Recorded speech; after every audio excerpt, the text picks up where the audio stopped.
Welcome to Rotary Club of Red Sea El Gouna's Birds of the Red Sea project. Specifically, we're going to be talking today about birds and the effect of climate change. My name is Georgina Cole. I'm one of the founder members of the club and I've been photographing the birds in the Red Sea for around 4 years. My interest began discovering kestrels that were nesting every year opposite my balcony.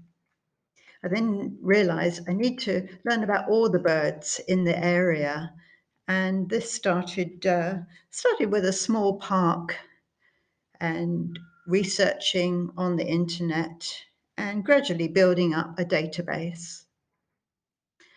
So according to the Egyptian Ornithological Rarities Committee, 482 species of birds have been documented in Egypt. 2/3 are migratory and 1/3 are resident and breeding in Egypt. Bird migration in the Red Sea is the second largest bird path in the world, with around 2 million birds passing through. The migration comes from Europe, travels down over the Sinai Peninsula, and then crosses the Red Sea at the Gulf of Suez and either follows the coast or crosses the desert to the River Nile and heads further south in Africa. For example, this is a white stork named Ataman, and it was fitted with a GPS transmitter by a group in Poland. And last winter, the stork flew all the way from Poland, past Egypt, and just kept going all the way to the bottom of South Africa, which is very unusual. Then, in the spring, it headed all the way back and back to the exact same location in Poland. And then this winter, it followed a typical route of all the storks heading down through Egypt, and then they stop around the Chad, Sudan area of Africa. So this particular stork, Ataman, covered a total of 16,300 kilometers, which is incredible. So the Rotary Club's Birds of the Red Sea Awareness Project began in 2019, and the project has increased birdwatching tourism to the Red Sea and created job opportunities for the local guides. Birds play an important role in the functioning of the world's ecosystems. We need birds. They act as pollinators, carrying pollen from the male part of the flower to the female part of the same or another flower. They disperse seeds through their droppings.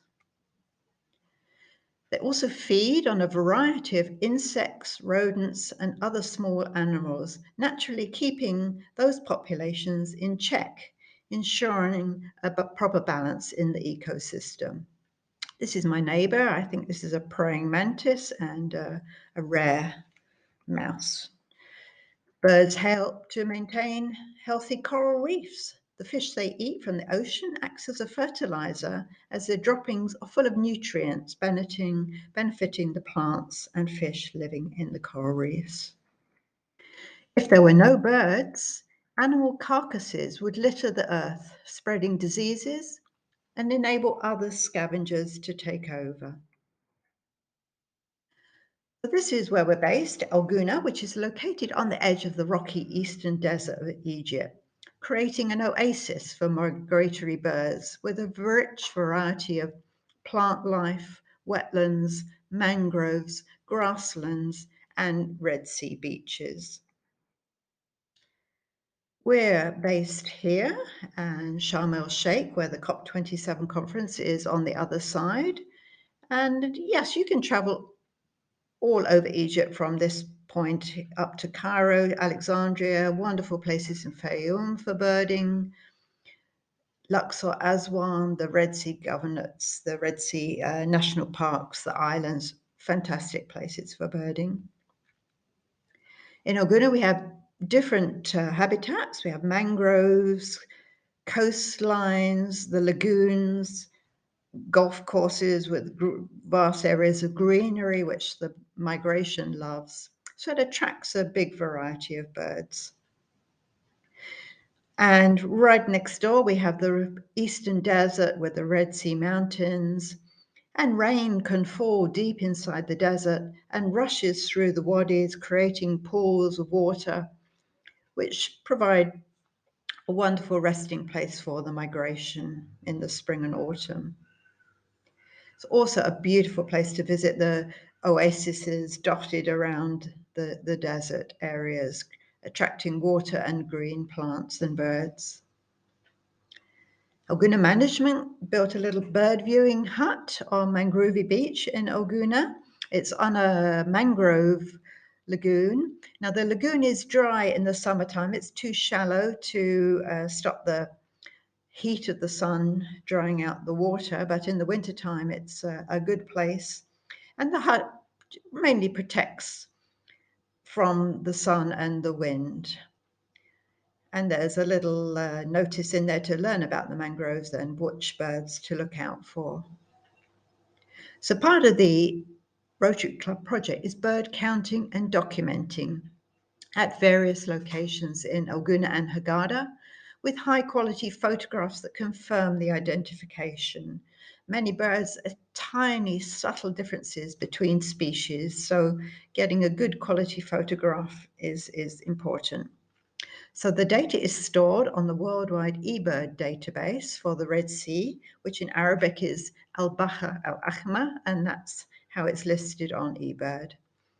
And there are over 300 species recorded by visitors, and all this data is used for scientific studies around the world. And they just have a new visualization technique to show the movement of the birds and where they're breeding and where they're resident. Really incredible technology. So we're proud to be part of the supplying the data used for their work. This is how the eBird database looks. This is for Al-Bahr Al-Ahmar, the Red Sea in Egypt, the Red Sea Governorate. And there's a list of the species. This person logged the sighting, the date, the species, the number of species, and the location. And you can download data in all different formats. You can look at different hotspots, maybe go to Egypt and look at the hotspots all over Egypt to plan a trip, or anywhere in the world. Look at the species, maybe you're particularly interested in one species or several types of birds like shorebirds or waders, and a lot of data. And the best time of year to visit, if you particularly want to see the migration, it shows you when you can expect to see a particular species. There's also an important red list of globally threatened species produced by the International Union for Conservation of Nature and Natural Resources.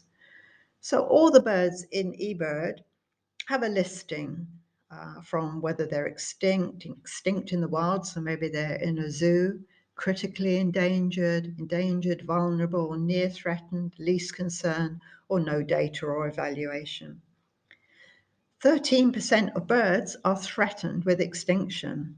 For example, the Egyptian vulture, it's on the endangered list. Now, the Egyptian vulture is deep-rooted in ancient Egyptian mythology and is now on the brink of extinction. Considered sacred amongst ancient pharaohs, the species was used to depict the Egyptian goddess Nekbet, and its silhouette was immortalized as an Egyptian hieroglyphic alphabet. Now, another problem is the scale of illegal killing of birds. There's a lot of hunting all over the world, and there's two types of hunting: legal hunting and illegal hunting, and this is a big threat to the migration in all along the route. Another project the Rotary Club is taking part is the African Eurasian Breeding Atlas Program for shorebirds throughout Gouna. Now, this is important data because successful breeding reflects habitat quality. So Gouna was divided into these grids online, and I was surveying the grids to see if I could see signs of breeding, and successfully found proof of Kentish plovers with a little baby, and also the spur-winged lapwing. So this is ongoing work, and it needs long-term studies to see changes. A mangrove rehabilitation program began in Gouna in 2021, planting 2,000 new mangrove seedlings. So Rotary was involved to encourage planting in the important birding areas. Mangroves are super important. They help mitigate climate change by pulling massive amounts of greenhouse gases from the atmosphere and storing them in their soil. They're protected by international law and Egyptian law. Also help to stop erosion along the coastlines by binding the sand together. So these are photographs. These are how the little seedlings look, and they were delivered 2000 and planted in the mangrove reserve at near Abydos lagoon in the southern part of Gouna. And these are all the sort of species you find along the shoreline, waders and the shorebirds. So globally, around 3 million international trips are dedicated to bird watching every year. It's huge business.